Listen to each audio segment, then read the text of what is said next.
Halos triple ang tinaas sa mga kaso ng hand, foot and mouth disease o HFMD sa Pilipinas mula noong isang taon batay sa datos ng Department of Health. Karamihan daw sa mga tinamaan dyan, mga bata.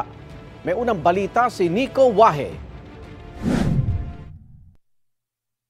5 araw na may paltos at butlig sa kamay, paa at iba pang bahagi ng katawan at mga singaw rin sa bibig ang 7 taong gulang na anak na babae ni Jomalyn mula Dasmariñas, Cavite.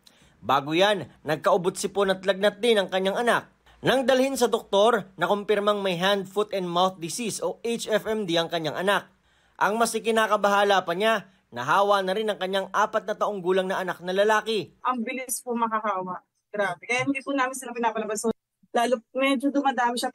Ayon sa Department of Health, nakakahawa ang HFMD. Kumakalat sa pagtalsik ng laway na may virus. Maaari ring makuha ang virus kapag ang isang tao ay humawak sa kanyang mata, ilong o bibig gamit ang kamay na nahawakan ang bagay na kontaminado ng virus.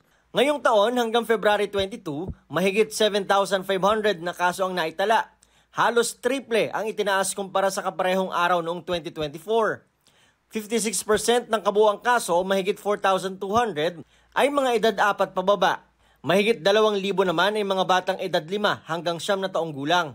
Kung bakit mga bata halos ang tinatamaan? Yung ating hawaan na yung physical contact. So, syempre, ang mga ticketing, pag nagsama-sama yan sa eskwelahan, edi ayan na, maglalaro na sila or magkukulitan sila sa classroom, di ba? Or magyayakapan. Kung may HFMD, kailangan daw manatili sa loob ng bahay mula 7 hanggang 10 araw. Kung hindi maagapan, maaari raw itong magdulot ng mas malubhang komplikasyon, gaya ng meningitis at encephalitis o pamamaga ng utak. Para maiwasan ng HFMD, palagi maghugas ng kamay. Sa mga kaso ng dengue, ayon sa DOH, may bahagyang pagbaba.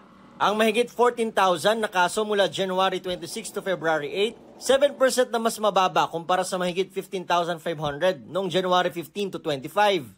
Mababa naman daw ang mortality rate ngayon. Posible raw na marami na kasi nagpupunta sa ospital para magpatingin kaagad sa oras na makaramdam ng sintomas. May fast lane sa mga ospital ngayon sa mga posibleng tinamaan ng dengue. Ito ang unang balita, Nico Wahe para sa GMA Integrated News.